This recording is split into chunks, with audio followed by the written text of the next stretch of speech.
आदमेशानी कहा जाता है। तो भाई अल्लाह जब पकड़ता है तो पूरा की पूरी संगत ऐसा वो आया था सैलाब, ऐसा फट दिया था पानी, नीचे से भी उबाल दिया पानी जमीन से, ऊपर से आसमान। तो बच्चा कह रहा भाई मैं तो पहाड़ पे चढ़ रहा हूँ, क्या आज भी कोई बात हो ही रही थी।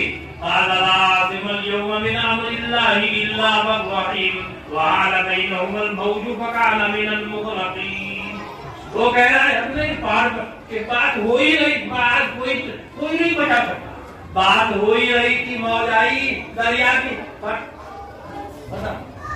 अल्लाह जब पकड़ता है फिर बचाने वाला कोई नहीं। अल्लाह की पकड़ में दूसरे की पकड़